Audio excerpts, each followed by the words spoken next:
반갑습니다. 예, 지금 소개해 주신 대로 저는 네이버 작년 말까지 네이버 클로바라고 하는 팀의 대표를 맡아서 저희가 연구나 사업화 쭉 해왔고요.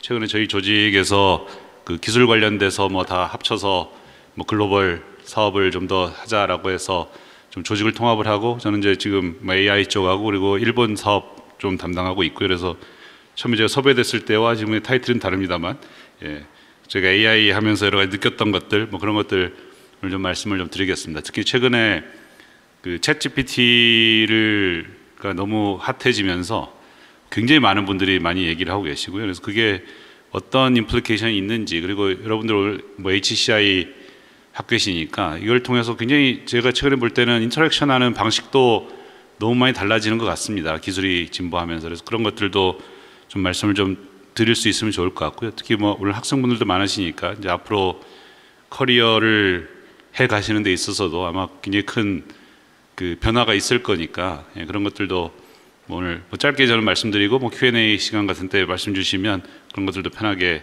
상의를 드릴 수 있으면 좋겠습니다. 예, 그래서 아까 말씀드렸듯이 클로바라는 조직은 저희가 한국, 일본에 걸쳐서 네이버하고 라인, 그 이후에는 제가 라인을 또 야후하고 합병을 했기 때문에 야후, 소프트뱅크까지 묶어서 AI 하는 조직을 좀 만들었었고요. 예, 그래서 여기 보시다시피 기술 관련된 저희가 서치나 커뮤니케이션이나 컨텐츠 서비스, 그다음에 유저 데이터들 굉장히 많은 회사이니까 이걸 이용해서 AI 만들고 굉장히 많은 서비스들에 AI를 넣어보자, 이런 시도를 했던 팀입니다. 그래서 지금 말씀드린 것처럼 최근에 제가 네이버 클라우드, 그리고 네이버 클로바, 그다음에 웍스 모바일이라고 하는 저희 또 메일이나 커뮤니케이션 플랫폼 하는 쪽이고, 그다음에 웨일이라는 브라우저, 파파고라고 하는 우리 그 통번역 서비스까지 다 묶어서 하나의 회사를 만들었고요. 그래서 거기서 제가 전략이나 사업을 담당하고 있습니다. 그래서 먼저 여기서부터 시작을 하겠습니다. 제가 AI라는 얘기를 굉장히 많이 하고 있고, 그리고 소프트웨어 2.0이라는 표현도 좀 많이 씁니다. 이게 2015년이라는 걸 굉장히 중요한 기점으로 보고 있는 것 같고, 실제로 일반인들한테 굉장히 임팩트를 줬던 건 2017년 정도였던 것 같습니다. 저희가 알파고 그 이세돌 이때가 아마 2017년 정도죠. 그래서 그 전과 그 후를 보면 그 코딩을 사람이 알고리즘과 어떤 그러니까 굉장히 많은 룰 베이스죠. 룰 기반으로 사람이 코드를 만들던 시절에서 2015년 넘어가면서 데이터를 가지고 코드를 만든다라고 표현할 수 있겠죠. 그러니까 기본적으로 데이터를 넣어서 데이터에서 머신이 패턴을 학습하고 새로운 인풋이 들어왔을 때 그 패턴을 매칭하는 그런 류의 것들 하면서 약간 데이터 자체가 코드를 만드는 시기가 왔던 것 같고요. 그러다 보니까 기존에는 사람이 룰을 가지고 어떤 소프트웨어를 만들 때는 사람은 기본적으로 한계가 있으니까 그 패턴을 발견하는 것도 한계가 있고, 그래서 그전에는 굉장히 정형적인 좀 심플한 문제를 주로 우리가 풀었다면 이제 2015년 이후에는 굉장히 어려운 패턴들을 기계니까 시간만 많이 준다면 충분히 발견할 수 있었고, 그래서 대표적으로 우리가 많이 하고 있는 그 음성 인식이라든지 이런 필기 인식이라든지 이런 굉장히 다양한 패턴들, 너무 다양한 패턴이죠. 똑같은 한국말 해도 저랑 여러분하고 목소리 톤도 다를 거고 억양도 다를 거고, 이런 패턴들을 한 명 한 명 찾아서 뭔가를 사람이 기존에 코딩했을 때 굉장히 성능이 나빴지만 어느 순간부터 성능이 굉장히 좋아지기 시작한 거죠. 그래서 저희가 2015년을 굉장히 중요한 기점으로 보고, 저희는 아까 말씀드린 팀을 2017년부터 만들어서 지금 2022년, 2023년까지 AI를 해오고 있고요. 그래서 그 과정에서 우리가 무슨 고민을 해왔나, 왜 지금 이 챗GPT까지 왔나, 그 히스토리도 좀 저희가 오늘 얘기를 좀 드릴 수 있을 것 같습니다. 그래서 먼저 처음에 저희가 만들고 나서 이 AI를 가지고 뭘 했냐라고 보면 맨 왼쪽에 여러분 익숙한 것들이죠. 챗봇 이런 것도 있고, 안면 인식, 음성 인식, 비디오, 자연어 처리 이런 것들을 굉장히 다양한, 여기도 보시면 하나하나가 엔진이라고 표현되어 있는 것처럼 굉장히 다양한 것들을 하나하나 만들었고, 그걸 적용해서 전화를 받아주는 어떤 AI를 서비스를 만든다든지 굉장히 다양한 것들을 해왔습니다. 문서를 인식도 하고, 오른쪽에 보면 스마트 스피커라고 하는 것들도 만들고, 디바이스를 적용해서 여러분들 집에도 있을 수 있습니다만 이런 것들 디바이스가 날씨 물어보면 날씨도 대답해주고, 이런 것들 꽤 열심히 했습니다. 그러니까 이게 처음에 우리가 보통 AI 하면 생각하는 그런 것들이죠. 그래서 그런 것들 하면서 이건 대표적으로 오늘 HCI 학교라고 해서 저희가 예전에 한 거긴 합니다만, 이런 인터페이스 만들었다는 관점에서 하나 보여드리려고 동영상 하나 넣어놨는데요. 헤이 클로바, 이 페이지 한국어로 읽어줘. 팝하고 번역을 시작할게요. 바다 깊숙한 곳에는 작은 인어가 살고 있었습니다. 그녀는 바깥 세상을 보는 것을 좋아하는 공주였습니다. 헤이 클로바, 이 페이지 번역해줘. 팝하고 번역을 시작할게요. 질과 나는 그날 오후와 다음 날 저녁에도 볼을 휠체어에 태우고 30분 동안 밖에 나갈 수 있었습니다. 네, 이런 식으로 지금 그 AI라는 걸 하면서 그러니까 뭐 문자를 인식한다거나 음성을 합성한다거나 혹은 음성을 인식한다거나라는 걸 가지고 기존에 사실 보지 못했던 인터페이스들을 만들기 시작한 거죠. 그래서 지금도 보면 뭐 번역을 해서 읽어주고 뭐 음성으로 뭐 여러 가지들 그런 것들을 했던 것들이 분명히 그 전에 아까 말씀드린 소프트 1.0 시대에는 하기에는 상당히 어려웠지만 뭐 저 정도를 꽤 쉽게 구현할 수 있었던 것 같고, 그다음에 이 OCR 같은 것도 뭔가 문자를 읽어서 뭐 서류 처리들 기존에 사람이 눈으로 보고 했던 것들을 또 자동으로 처리한다거나 이런 것들도 뭐 심플하게 처리할 수 있게 된 거죠. 그래서 뭐 이런 것들은 굉장히 이해가 많을 것 같습니다. 그래서 전통적으로 여러분들이 AI 하면 생각하는 것들 그런 것들을 괜히 많이 했던 것 같고요. 근데 그 다음에 갑자기 2년 전부터 사람들이 하이퍼스케일이라는 말을 좀 많이 하고 있습니다. 저희도 하이퍼클로바라는 얘기를 하고 있고, 혹은 뭐 이번에 이제 챗GPT라는 걸로 처음 접한 분도 계시지만 또 조금 관심 있으신 분들은 2년 전부터 GPT-3라는 그 용어도 많이 들어보셨을 것 같고, 그게 이제 이 하이퍼스케일 AI라고 하는 그런 건데요. 이게 다시 한번 아까 소프트 2.0 그림으로 다시 돌아가 보죠. 그래서 우리가 그 데이터를 가지고 소프트웨어를 만든다라고 하는 건 굉장히 멋진 거고, 실제로 아까 보여드렸던 대로 뭐 책도 읽고 문서도 하고 음성도 인식하고 뭐 이런 변화들은 분명히 있어서 우리가 굉장히 개선은 됐는데, 이 산업화하는 과정에서 몇 가지 어려움들을 좀 있습니다. 첫 번째는 데이터라는 게 굉장히 많이 필요합니다. 머신을 학습시키기 위해서, 그들이 의미 있는 패턴을 찾기 위해서 머신을 학습시키는 데이터도 많이 필요하고, 또 이 데이터라는 것 자체도 그냥 데이터를 주는 게 아니라 사람이 그 학습할 수 있는 형태로 바꿔줘야 되는, 예를 들어서 음성도 뭐 저희가 안녕하세요라는 걸 하면 안녕하세요라는 웨이브 파일을 넣는다 끝이 아니고 그걸 텍스트로 안녕하세요라고 시간도 맞춰주면 얘가 이제 학습을 하는 거죠. 그 패턴을 가지고. 그래서 데이터도 많이 필요하고 데이터 가공하는 소위 어노테이션 하는 비용도 굉장히 많이 필요한 것 같고, 두 번째는 기본적으로 통계 기반의 학습이니까, 예, 우리가 생각할 때 어떤 소프트웨어를 만들면 얘가 성능이 어느 정도 나오겠지, 언제쯤이면 개발되겠지라는 게 있어야 되는데 그것도 상당히 예측이 좀 어려운, 성능도 예측이 어렵고 개발이 언제까지 될지도 모르고 이런 것들이 굉장히 괴로운 것 같고요. 또 하나는 실제 개발이 된 거마저도 100%의 성능이 안 나오죠. 예, 음성인식을 뭐 잘 보시면 요즘 뭐 정말 잘한다고 하는 게 우리가 음절 단위로 92에서 95% 정도 하면 굉장히 잘하는 수준이 되는데, 다시 말해서 나머지 5에서 7%는 안 된다는 뜻이잖아요. 그럼 소프트웨어라는 게 뭐 심플하게 보면 제가 빨간 버튼을 만들었는데 얘가 10번을 누르면 음악이 한 9번쯤 멈추는 거죠. 한 번쯤은 안 멈추는 거죠. 그런 식의 굉장히 비정형적 상태가 되는 것도 사실 상업화하는 데 좀 어려움이 있는 것 같고, 마지막으로는 또 이게 만들어 놓고 끝이 아니고 사용자들이 쓰면서 새로운 패턴들이 들어오기 때문에 지속적으로 재학습하고 평가하고 모니터링하고 이런 파이프라인을 만들어서 운영하는 것도 굉장히 큰 비용이 듭니다. 그래서 이런 그 데이터를 만들고 학습시키고 하는 이 과정들이 굉장히 비용도 비싸고, 또 하나는 이걸 하는 것들이 주로 소위 말하는 AI 모델러라고 하는 역할을 가진 사람들이고, 데이터 사이언티스트, AI 모델러, 뭐 굉장히 비싼 사람들이죠. 구하기도 어렵고. 그래서 뭐 저희도 그런 분들을 한 뭐 400~500명 모시고 있지만 굉장히 쉽지 않은, 대부분의 회사들이 하기 되게 어려운 거죠. 그래서 AI의 가능성을 우리가 봤는데 산업하려니까 이런 어려움들이 있다. 그래서 이제 이때부터 제가 고민한 거예요. 다시 말해서 보면 아까 뭐 우리가 OCR이라든지 뭐 챗봇이라든지 추천을 한다든지 이런 거 하나하나를 데이터를 모아서 학습을 시키고 그걸 가지고 문제를 해결하고 이렇게 했는데 이 네모 박스, 제가 말은 뭐 이 하나하나가 굉장히 비싼 박스가 되는 거죠. 그래서 뭐 네이버 정도 되는 회사도 뭐 뉴스 추천이라든지 쇼핑 추천이라든지 그런 일부 업무에는 AI를 적용할 수 있는데 굉장히 많은 롱테일 문제는 AI를 적용할 수 없는, 예, 그런 문제가 되고, 그래서 뭐 너무 당연하게 그러면 누군가 기술이 나와서 굉장히 많은 데이터를 넣고 뭔가 하나의 AI가 굉장히 많은 문제를 한 방에 풀어줄 수 있으면 얼마나 좋겠나, 뭐 이런 생각이 들지 않습니까? 뭐 우리가 뭐 아이언맨 보면 자비스, 뭐 자비스인데 뭐 이런 일 할 땐 자비스 1을 부르고 저런 거 자비스 2를 부르고 이러지는 않지 않습니까?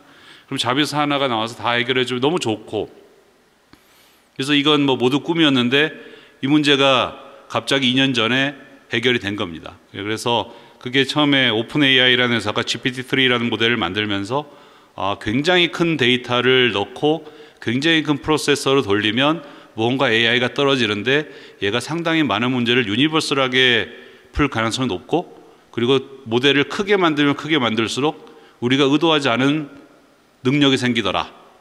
그게 갑자기 2년 전에 발견된, 그러니까 어떻게 보면 아까 소프트웨어 2.0이라고 했지만 2년 전과 2년 그 후는 완전히 다른 세계가 된 거죠.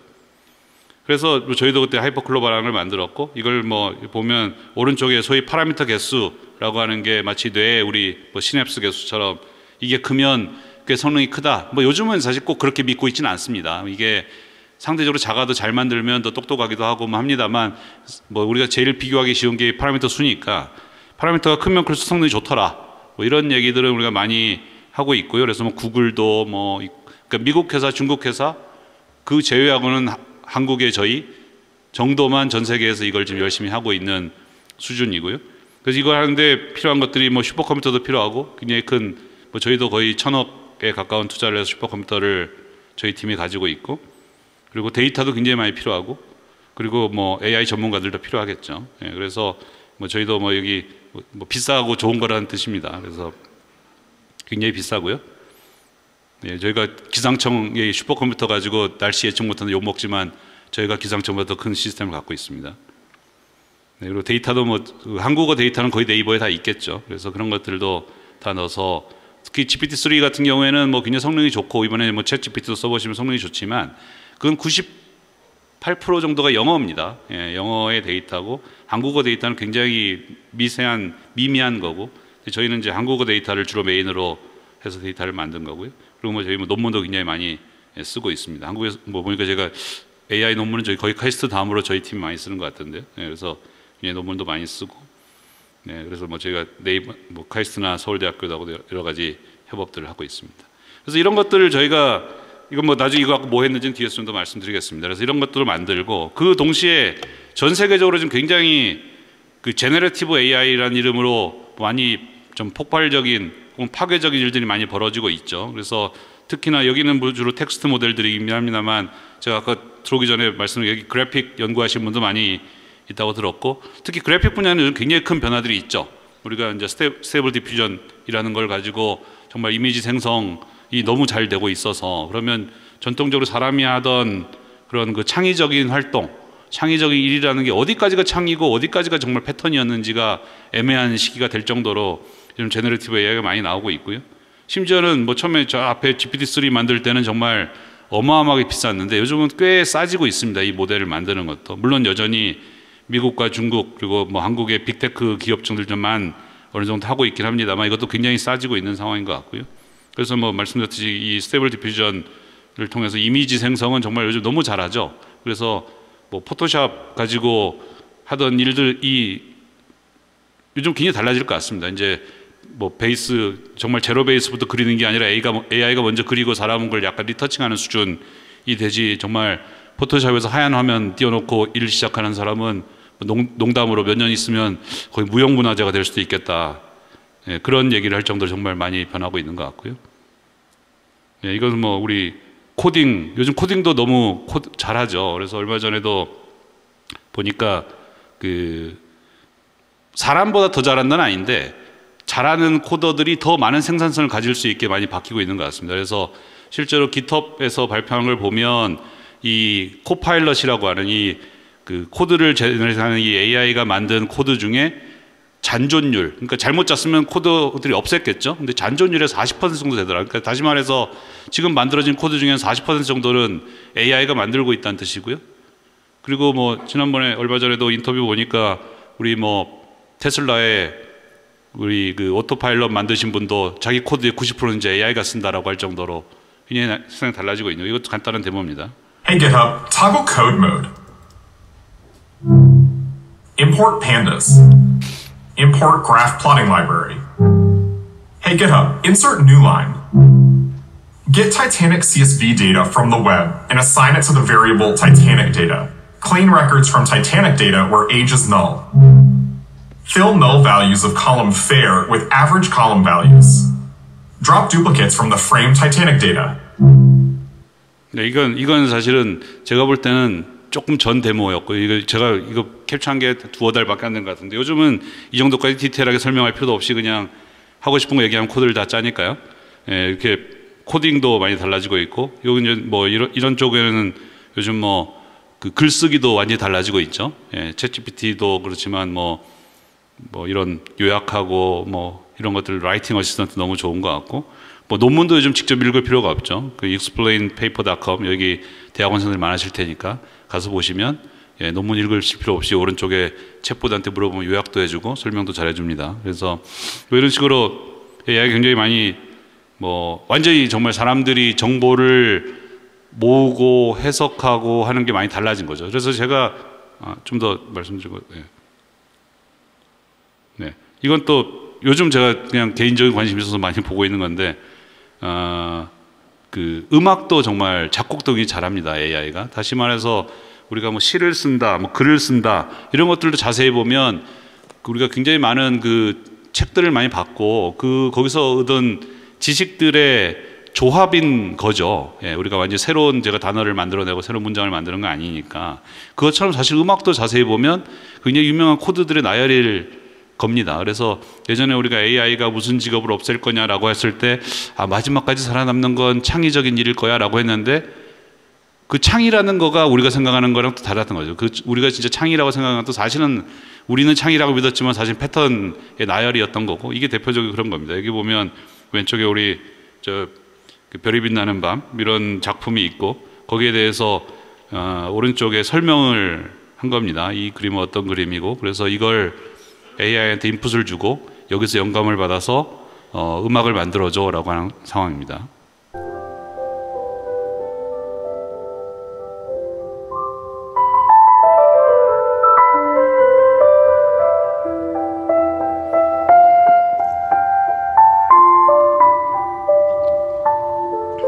네, 너무 자연스럽게 평소에 많이 들어보셨을 것 같은 카페 백그라운드 뮤직이고, 네, 뭐 사람이 만들었다고도 아무런 이상하지 않으실 것 같은.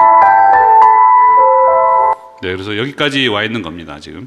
그래서 뭐 이미지, 뭐 음악, 뭐 시, 소설, 뭐 다 우리가 굉장히 고도의 인간의 지적 능력이라고 생각했던 것들이 다르게 해석이 되는 거죠. 이 AI를 통해서. AI가 잘하는 거 보니까 알고 보니 이게 대단히 창의적인 건 아니었구나라고 저희가 좀 배워가는 것 같고요.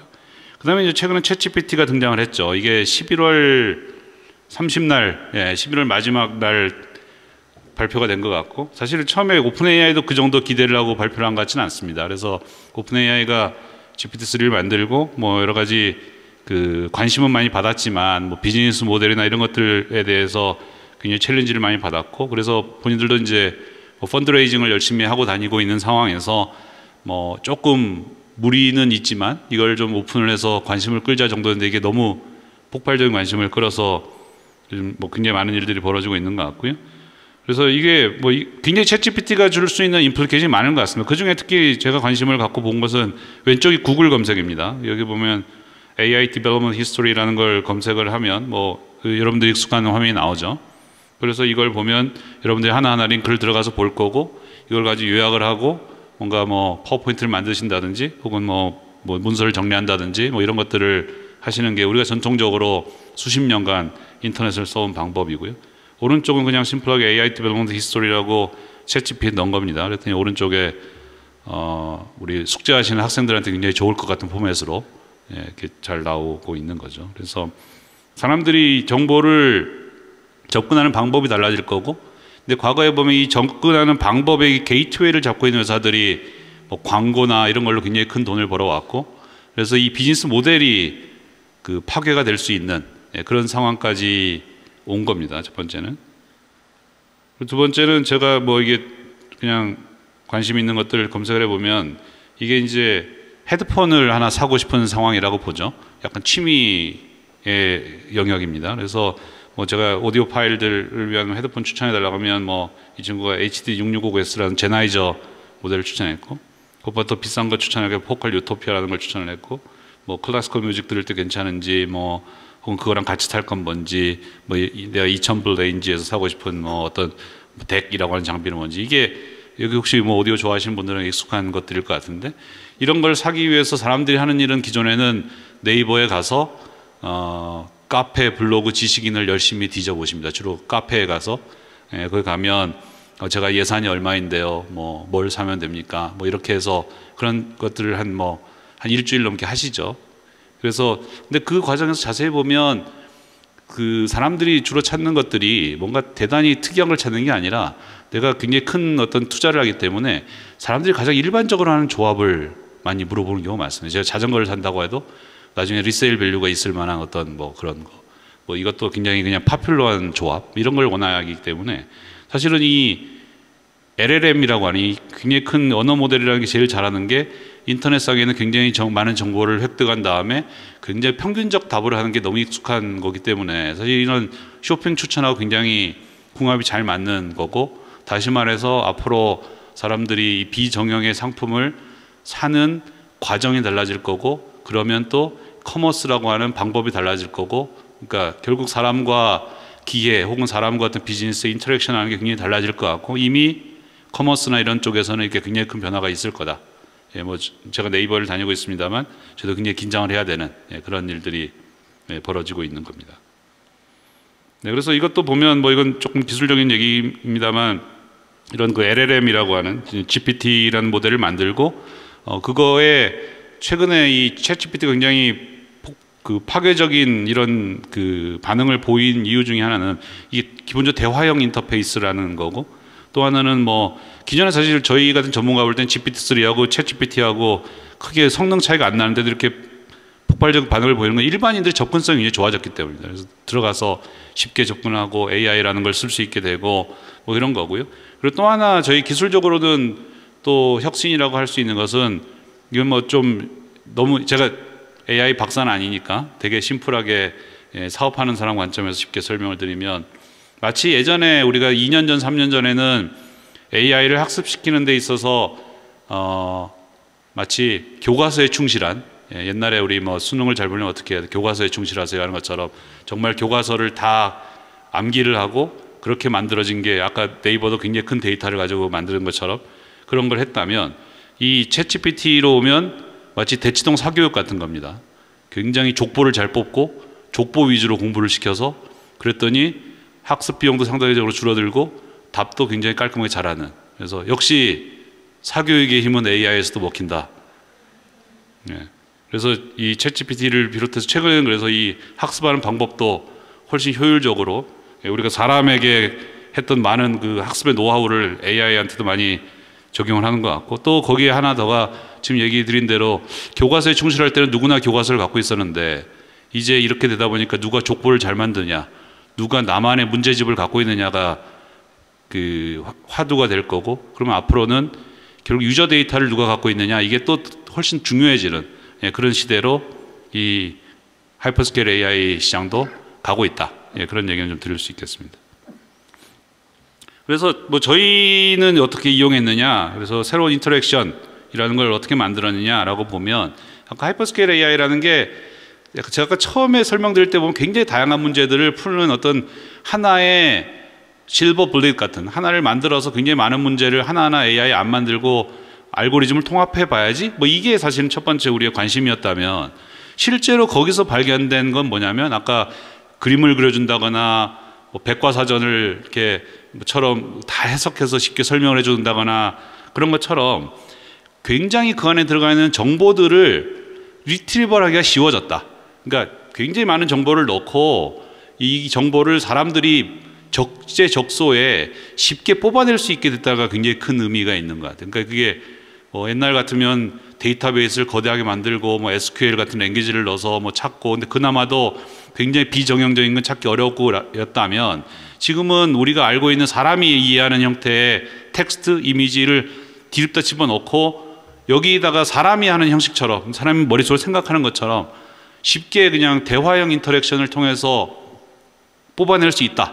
그래서 정보의 소비 방식이 달라졌다. 이게 지금 하이퍼스케일 LLM이라고 하는 게 큰 변화인 것 같고, 또 하나는 아까 챗GPT에서 말씀드렸듯이 얘가 굉장히 상식도 있고 대화하는 방식도 되게 유창하더라. 그러니까 굉장히 맥락도 유지하고 있고, 야 그때 그거 있잖아. 그거 뭐였지? 이 정도의 사람이 하는 정도의 비정형적 표현들도 이해를 하는 그 속성을 얘가 갖고 있어서, 그래서 제가 대화라는 거가 예전에 정말 많이 하고 싶어서 못했던 걸 이제 할 수 있게 됐다는 얘기를 좀 드릴 건데요. 저희가 이제 2017년부터 굉장히 다양한 이 디바이스들을 만들어 왔습니다. 그래서 뭐 스마트 스피커라는 걸 해왔고, 뭐 바크에다는 우리가 뭐 되게 똑똑한 AI입니다라고 했지만 사실은 뭐 자연어를 처리했을 뿐 거의 룰 베이스에 가까운 애였죠. 뭐 집에도 있으시니까 아시겠지만 뭐 그렇게 똑똑하진 않죠. 예.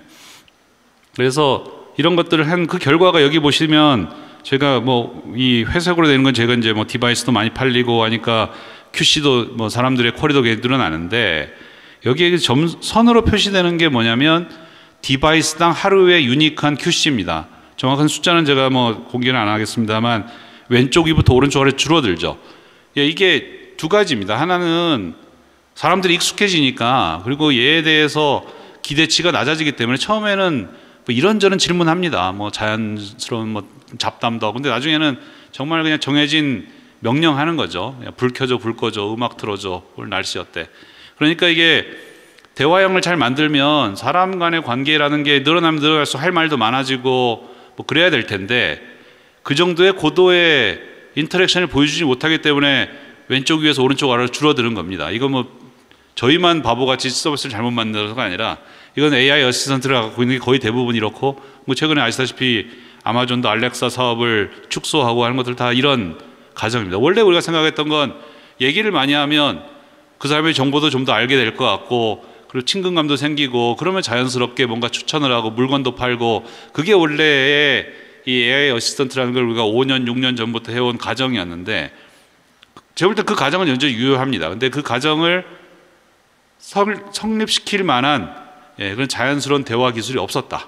그게 지금 이거의 이 그래프를 보면서 말씀드릴 수 있을 것 같고요. 그래서 이제 저희도 이 하이퍼스케일 AI를 만들면서 이 여기다 대화 데이터를 좀 더 넣고 해서 제가 케어콜이라는 걸 만들어 봤습니다. 그래서 케어콜이라는 게 여기 계신 분들은 접할 기회가 없을 것 같은데, 우리 집에서 독거노인분들 많이 계시잖아요. 그분들이 안부 전화를 가끔 전화를 드립니다. 나라에서 잘 살아 계신지 뭐 이런 것들 여쭤봐야 되니까요. 그래서 이제 처음에는 이걸 굉장히 루틴하게 룰베이스로 전화를 해봤어요. 뭐 AI 누굽니다. 뭐 근데 이게 이제 처음 한두 번은 받으시죠. 근데 세 번, 네 번 지나면 얘가 맨날 똑같은 얘기를 하니까 아까 그런 스피커에서와 똑같은 현상이 일어납니다. 맨날 똑같은 얘기 하잖아요. 그래서 사람들이 전화를 안 받기 시작하고, 그러면 전화를 해서 그래도 조금 자연스럽게 대화도 좀 하고 뭐 그러면 좋겠다. 그리고 또 하나는 뭐 대화만 했는데 지난번에 얘기했는데 또 똑같은 얘기하면 이제 이질감이 느껴지는 거죠. 지난번에도 분명히 뭐 아들이 어쩌고 얘기했는데 또 이번에도 또 아들이 어쩌고 뭐 분명히 내가 아들 없다고 했는데 또 아들 물어보면 짜증 나는 거죠. 그러면서 갑자기 기계처럼 느껴지는 거예요. 그래서 기억도 해야죠. 기억은 굉장히 또 중요한 애트리뷰트죠. 사람 간의 인터랙션에서. 그리고 또 하나 또 망각도 해야 됩니다. 뭐 한 두 달쯤 전에 감기 얘기했는데 또 두 달 지나고 나서도 감기 얘기하면 그건 또 이상하죠. 그래서 그런 사람 간의 인터랙션은 단지 대화, 챗봇 같은 대화가 아니라 기억하고 망각하고 뭐 그 사람에게 공감하고 이런 기능들이 굉장히 필요한데, 그게 전통적인 AI로는 굉장히 만들기 어려웠고, 근데 최근에는 저희가 이런 걸 통해서 굉장히 자연스럽게 좀 만들어진 것 같고요. 그래서 이건 실제로 뭐 대화한 거 잠깐 들려드리겠습니다. 저번에 속이 더부룩하다고 하셨는데 지금은 좀 어떠세요? 약 먹고 조금 가라앉았는데 그래도 뭐 시원하진 않아요. 아이고, 약을 먹어도 계속 그러시면 병원에 한번 가보시는 게 좋을 것 같아요. 아무래도 한 번 더 갔다 와야 될 것 같아요. 네, 얼른 나으시길 바랄게요. 네, 감사합니다. 네, 혹시 제 목소리 잘 들리시나요? 예, 잘 들립니다. 아주 좋습니다. 반가워요. 네, 저도 반갑습니다. 선생님, 저번에 혈압 때문에 병원에 다녀오셨다고 하셨는데 지금은 네. 좀 어떠세요? 예, 혈압도 잘 나왔고 괜찮아요. 운동을 해서 그런지 괜찮습니다. 다행이네요. 앞으로도 꾸준히 관리하셔서 건강하게 지내셨으면 좋겠어요. 예, 고마워요. 아이고, 그걸 다 기억하시네요. 머리 아픈 거 조금 많이 좋아졌어요. 우리 인공지능 아가씨가 이렇게 챙겨주니까 너무 좋아요. 네. 어떻게 지내요? 목소리가 너무 사람을 기분을 업시켜서 전화를 기다리게 돼요. 네, 이렇게 또 안부 전화 주니까 옆에 누군가가 이렇게 통화할 수 있다는 것이 굉장히 기쁩니다. 네, 그래서 반응이 많이 실제로 아까 기억해주고 지난번에 어떠셨는지 뭐 우리 아들보다 낫다 뭐 이런 얘기도 하시고, 네, 그래서 이런 것들이 기술을 통해서 저희가 좀 다양한 대화 뭐 이런 것들에 대한 사람을 좀 더 사람이 실제로 하는 인터랙션에 가깝게 가는 노력들을 한 거고요. 실제 오른쪽에는 뭐 제가 숫자는 대화하겠지만 굉장히 저희가 그동안 대화 서비스를 많이 만들어 보면 대부분 사용 시간이 줄어드는데 통화 시간이 길어지고 있습니다. 그리고 본인에 대한 정보도 좀 더 얘기하고 텃밭에다가 배추 키워서 뭐 김치 만드시고 뭐 이런 얘기들도 많이 하시고, 이거 분명히 대화라고 우리가 대화라는 게 굉장히 중요한 인터랙션 모델이 될 거고 이것 통해서 비즈니스가 창출될 거라는 가정을 했는데 드디어 이제 기술을 가지고 그걸 조금씩 넘어가고 있는 그런 것들을 좀 발견하고 있습니다. 그리고 저희가 이제 뭐 스피커에도 여기 보시다시피 뭐 다양한 주제들, 그래서 뭐 태양의 크기 얼마야 뭐 이런 것들도 굉장히 좀 어려운 것들도 그 쉽게 설명하는 것들도 제가 좀 해봤고요. 그랬더니 이것도 굉장히 꾸준히 그 새로운 질문들도 좀 많이 하시는 것 같고요. 뭐 태양이 사라지면 지구는 어떻게 돼? 뭐 이런 것들, 뭐 이런 자연스럽게 얘기하고 좀 더 좀 똑똑한 대화들을 할 수 있는 것까지 가고 있는 것 같습니다. 네, 이건 뭐 제가 상품 추천이니까 일단 넘어가고요. 그다음에 이제 여기다 그런 것들도 좀 해보고 있습니다. 마치 아까 이제 챗GPT라는 게 사용자 데이터를 가지고 했더니 완전히 새로운 밸류를 만들더라, 이런 것들을 뭐 말씀드렸는데, 실제로 저희도 그러면 이 거대한 모델에다가 여러분들 포함해서 네이버에서 일어나는 굉장히 많은 행동들, 그런 것들을 학습을 시켜보면 무슨 일이 벌어질까?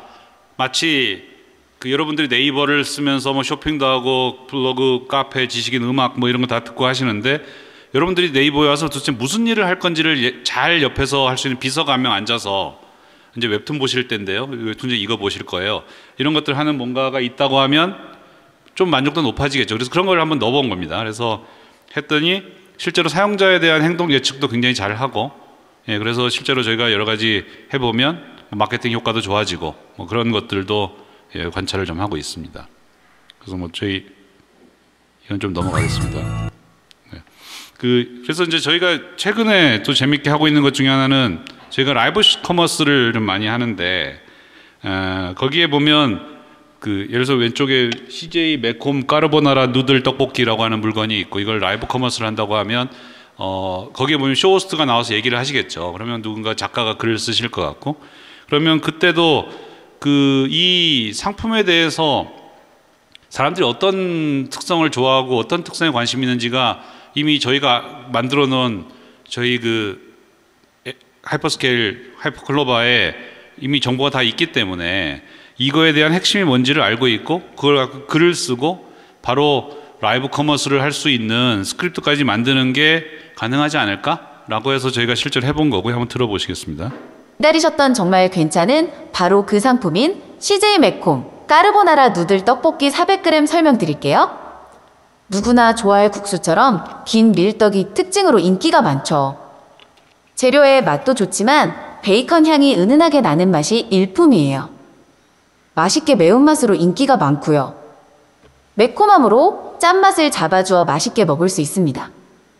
남녀노소 누구나 맛있는 네, 그래서 그 맨 왼쪽에 있는 것처럼 단지 상품명만 넣어도 그 상품에 대해서 사람들이 어떻게 반응하는지 우리가 정보를 알고 있고, 아까 얘기한 정보를 리트리버를 한 다음에 그걸 가지고 스크립트를 만들고 그럴싸하게 사람들이 특히 쇼호스트들이 일반적인 하는 말투로 그 텍스트를 만들고, 또 저희가 갖고 있는 합성기 중에 이 쇼호스트처럼 말하는 합성기가 있거든요. 거기다 집어넣어서 뭐 하면 결국은 우리 중간에 있던 수많은 작가들 혹은 마케터들이 하는 일들이 뭐 없어졌다고 표현하지 않겠습니다. 그분들이 훨씬 효율적으로 일을 할 수 있게 그렇게 할 수 있는 툴들이 간단히 만들어지더라라는 거고요. 이것도 왼쪽에 저희가 클로바 노트라고 하는 툴입니다. 뭐 우리 학생분들 많이 써주시더라고요. 뭐 강의들 녹음하시고 나중에 검색하시기 좋으셔서 그래서 제가 이걸 녹음해서 텍스트로도 바꾸지만 요약도 굉장히 잘 해줍니다. 그래서 요약하는 것도 사실은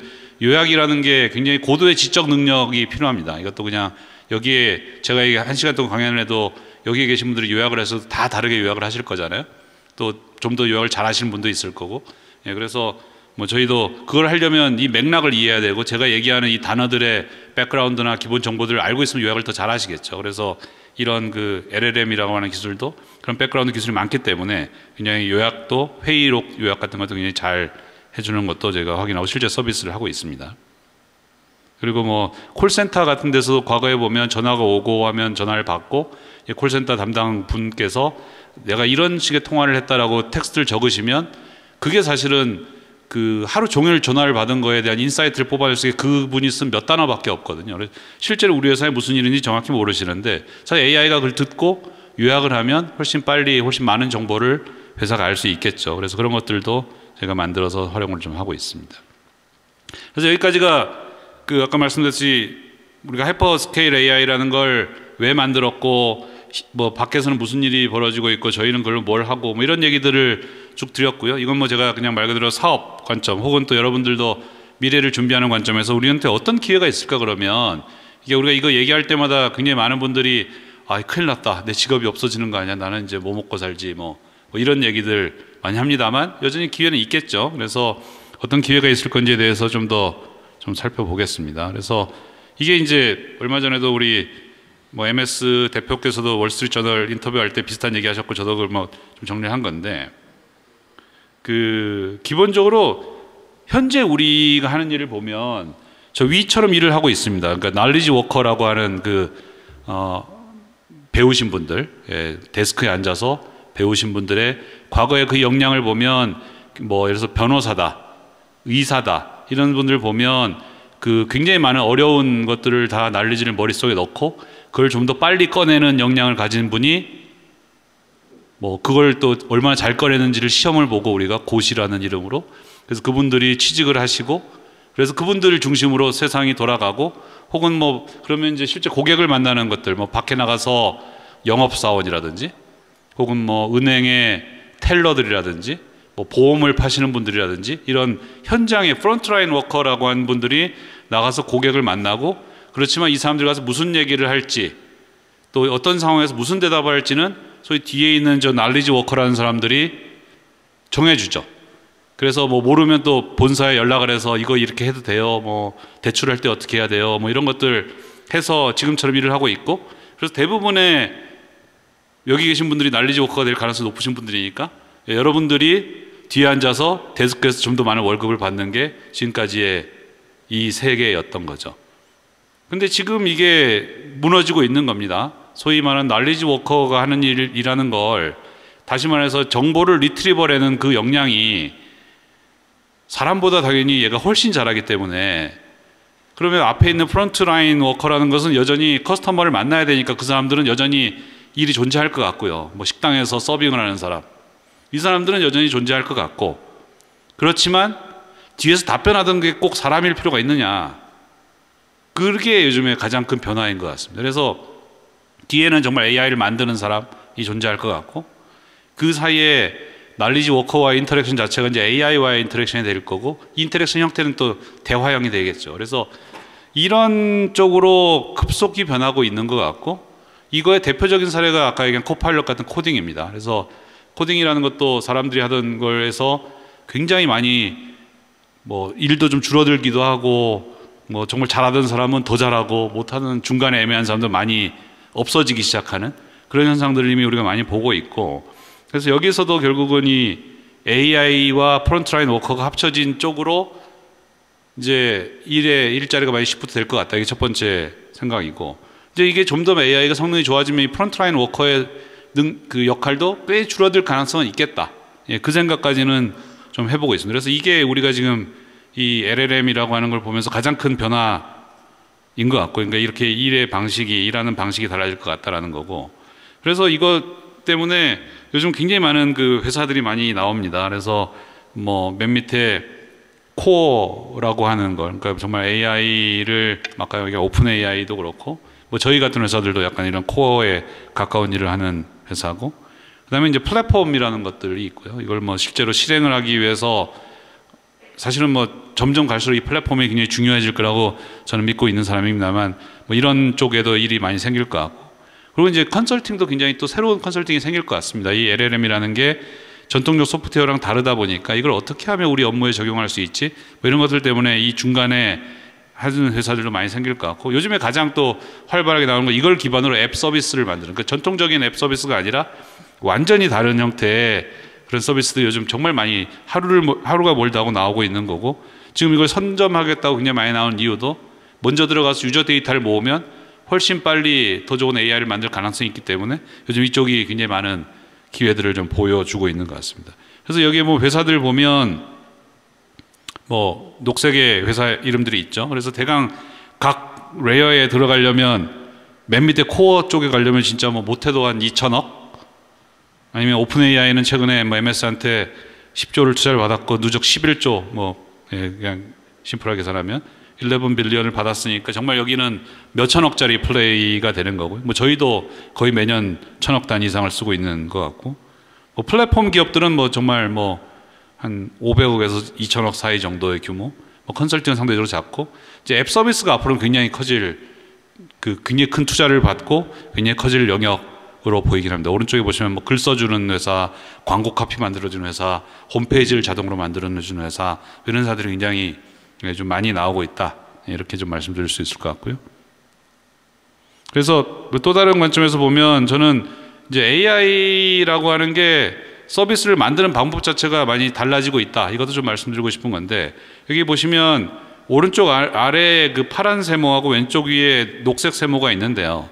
이게 보면 AI라고 하는 것을 뭐 AI 서비스다라고 할 때도 이 가운데 제가 이제 색칠해 놓은 네모를 왼쪽으로 보내느냐 오른쪽으로 보내느냐에 따라서 오른쪽으로 갈수록 뭔가 우리가 못 보던 신기한 능력도 있고 뭐 AI가 뭐 하는 것 같기도 하고 하는 대신에 꽤 어려워지고 개발이 비싸지고, 왼쪽으로 갈수록 AI를 좀 덜 쓰고 하지만 또 뭔가 신기하진 않죠. 전통적인 소프트웨어 가깝죠. 그래서 이 네모를 어디쯤에다가 선을 갖다 놓느냐에 따라서 우리가 굉장히 많은 이 코스트나 능력이나 이게 달라질 것 같고, 이게 이제 전통적으로 아까 2년 전 얘기했던 그 전에는 AI라는 걸 이렇게 주로 만들어 왔는데, 제가 요즘에 보면 이게 이제 맨 밑에 하이퍼스케일 AI라는 거랑 하이퍼스케일 엔지니어링이라고 하는 맨 밑에 이런 그 되게 쉬운, 그러니까 저는 그래서 이걸 AI OS라고 표현하겠습니다. 그러니까 AI 분야도 이게 마치 우리가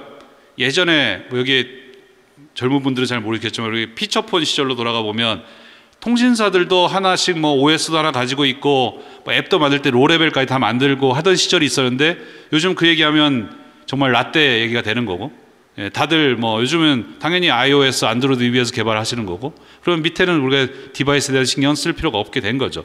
그것처럼 이제 AI도 이제 맨 밑에 영역은 AI OS라고 하는, 아까 하이퍼스케일 AI, 그걸 이용한 플랫폼들이 밑에 있을 거고, 그럼 위에 부분, 그러니까 다시 말해서 여기에는 한 중간쯤에 있는 서비스인데, 아까 그 그림으로 보면 중간쯤에 있는데 AI 역량이 아무것도 없이도 AI 서비스를 만들 수 있게 된다, 밑에 OS의 힘으로. 지금 이게 최근 2년 동안 가장 큰 변화고, 최근 챗GPT를 통해서 굉장히 많은 회사들이 정말 그전에 생각도 못했던 고도의 AI 기능이 들어간 서비스를 한 일주일 보름 만에 만들어낸 이유도 이런 변화에 의해서 온 겁니다. 그래서 다시 말해서 뭐 지난 몇 년간은 우리가 AI를 한다고 하면 내가 AI 리서처가 돼야 되고 AI 모델러가 돼야 되고, 그러면 뭐 네이버에 취직해서 연봉 얼마를 받고 뭐 이런 게 얘기였다면, 다시 본질로 돌아가서 누가 더 서비스를 잘 만드느냐, 누가 더 고객을 이해하느냐, 그쪽으로 다시 좀 또 바뀌어가는, 어떻게 보면 기회이기도 하고 어떤 사람들한테는 좀 안타까움이기도 하겠습니다만,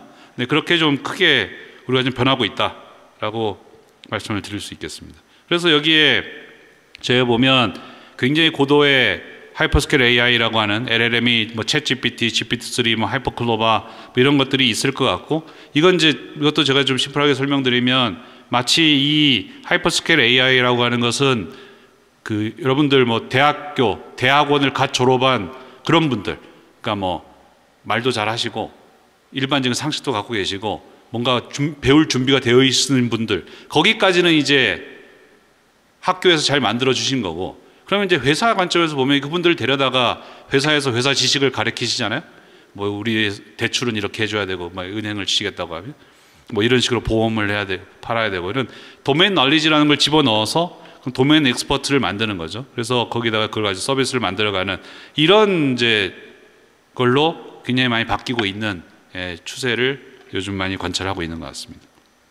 그래서 뭐 저희도 그걸 할 수 있는 클로바 스튜디오라고 하는 거에 서비스가 오픈되어 있고요. 그래서 여기에 오시면 저희 하이퍼클로바 가지고 서비스를 쉽게 만드실 수 있고, 오른쪽에 보면 리튼 테크놀로지라고 하는 굉장히 작은 스타트업입니다. 이 회사도 뭐 이게 라이팅 어시스턴트, 그러니까 AI가 글 써주는 어시스턴트를 하는 서비스, 이거 가서 뭐 써보시면 숙제하실 때 많이 도움이 되실 겁니다. 그래서 뭐 그런 회사인데, 그렇지만 이 회사는 AI 역량이 있는 회사는 아닙니다. 저희 걸 가지고 그냥 빌드업해서 이런 서비스를 할 수 있게 되고, 그래서 많이 이 AI를 만들고 서비스하는 방법이 달라지고 있고, 거기에 맞춰서 여러분들도 아마도 연구가 됐던 혹은 뭐 취업 이후에 하실 수 있는 일들을 생각하실 수 있을 것 같습니다.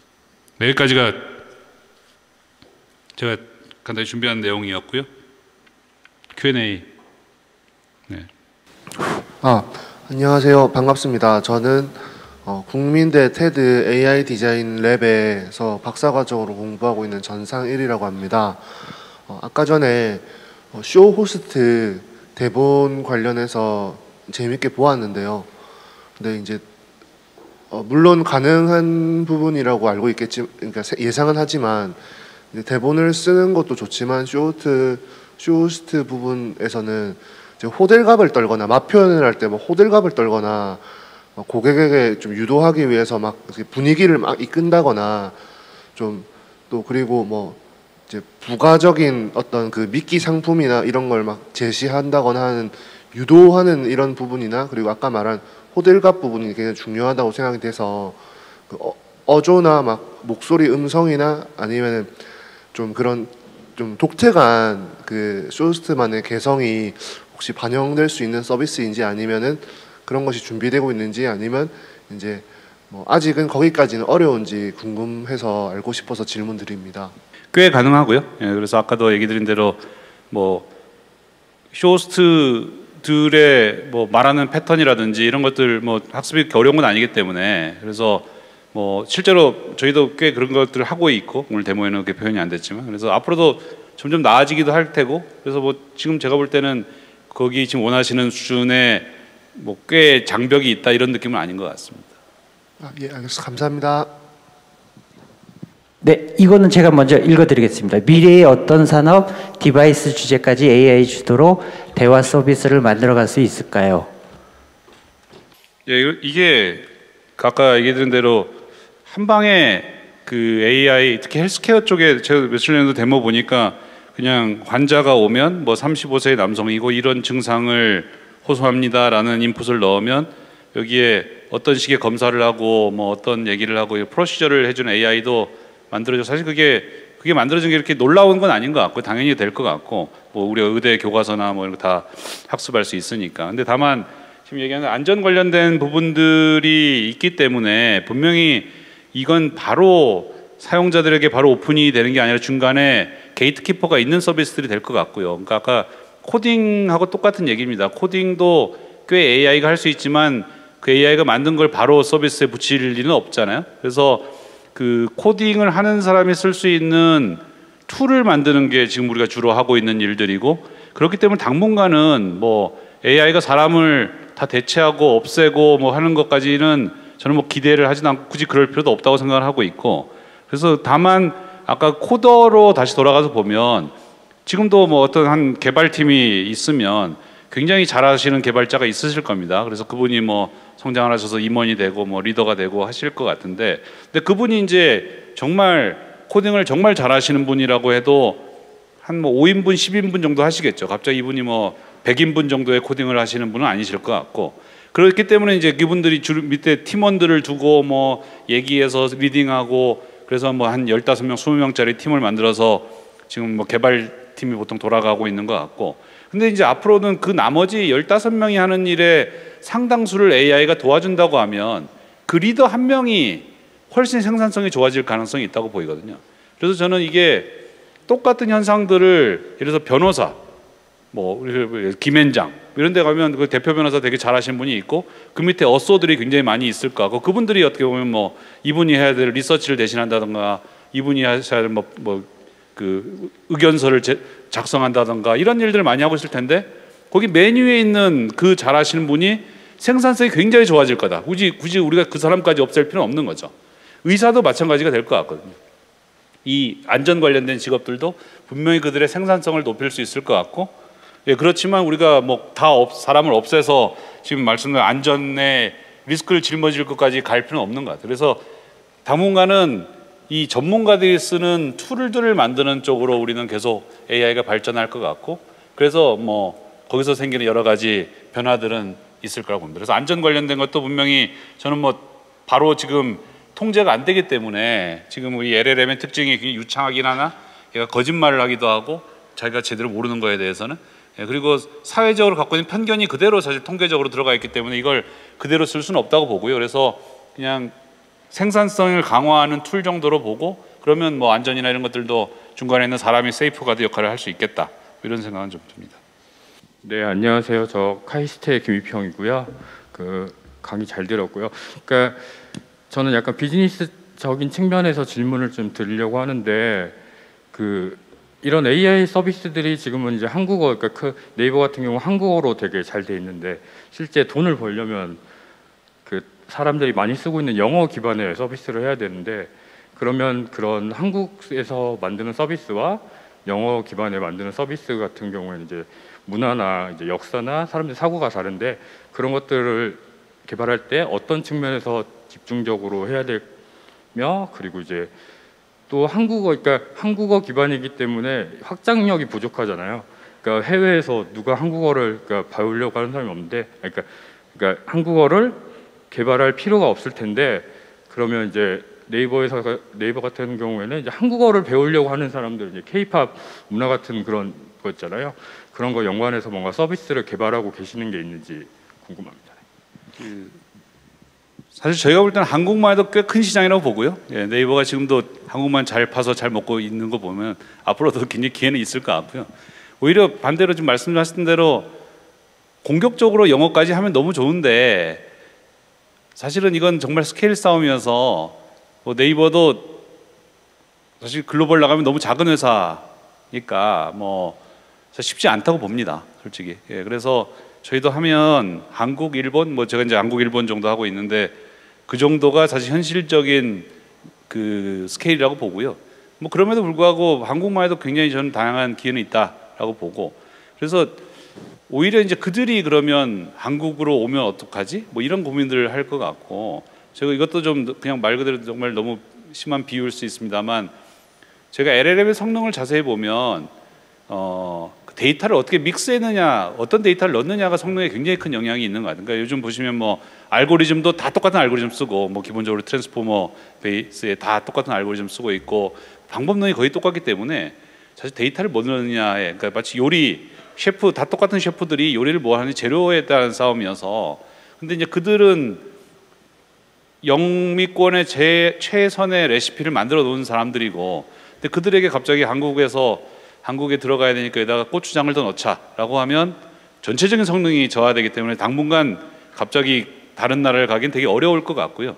그러니까 물론 이제 아까 그 이미지 모델은 뭐 랭귀지 배리어나 컬처럴 배리어가 크지 않기 때문에 그건 뭐 지금 이미 들어와 있고, 한국에서 제가 한국인을 대상으로 이미지 제너레이션 AI를 만들겠다고 하면 그건 갈 전략은 아닌 것 같고, 랭귀지는 분명히 그게 있는 것 같습니다. 그래서 그런 쪽에서 다행히 약간 룸이 있기 때문에 저희가 미국, 중국을 제외하고 나머지 나라들을 어떻게든 좀 묶어보면 그래도 또 과거에 우리가 했던 전략으로 좀 할 수 있죠. 그게 사실 현실적인 저희의 생존 전략에 가깝다고 생각하고 있습니다.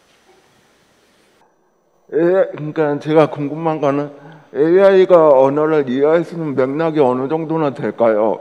왜냐하면 현재도 제가 장애인인데 비장애인에 비해서 발음이 쉽게 되는 발음이 있고 안 되는 발음이 있어서 음성으로 서비스되는 그런 어느 정도 약간 낮은 단계의 AI 서비스를 고객센터에 하려고 하면 안 되고 또 진짜 사람하고 대화하려고 하면 그 서비스는 차단돼 있고 어떻게 보면 신기술들이 나오면서 취약계층들한테는 더 많은 장벽이 생기고 그러면서 많은 소외가 생길 수 있다고 생각이 들어서요. 그 부분은 저희도 사실 굉장히 신경을 써야 되는 부분인 것 같고요. 이게 뭐 그냥 조금 더 긍정적으로 보면 요즘의 기술들 자체가 상대적으로 데이터를 더 많이 넣었을 때 성능도 좋아지기도 하고 데이터 가공에 비용도 줄고 있어서 지금 말씀하신 것처럼 서비스를 하면서 들어온 뭐 좀 약간 우리가 생각할 때 평균과 약간 다른 영역의 데이터들도 학습을 하고 그게 같이 성능이 좋아지는 현상들을 좀 많이 보고 있습니다. 그래서 음성 인식도 사실 그런 이유로 요즘 꽤 성능이 나아지고 있는 것 같고요. 과거에는 그 하나하나를 예를 들어서 뭐 조금 장애가 있으신 분의 데이터를 따로 모아서 그걸로 따로 학습을 하고 그렇게 됐을 때 비용 문제 때문에 사실 산업계에서 그걸 쉽게 받아들이지 못했던 것 같고 근데 최근에 음성 인식도 한 1, 2년 사이에 그런 기술들이 많이 보편화되면서 조금 더 그런 액세시빌리티가 좋아질 가능성은 있겠다. 좀 희망적으로는 그렇게 보고요. 근데 결국은 이게 비용의 문제랑 연관이 되어 있기 때문에 근데 AI가 요즘 학습 비용이나 서비스 비용이 굉장히 낮아지고 있고 기술도 고도화되면서 아마도 최근 저희가 좀 챙겨야 되는 부분들인 건 맞는 것 같습니다. 지금까지 열강을 해주신 정석근 대표님께 다시 한번 박수 한번 부탁드리겠습니다.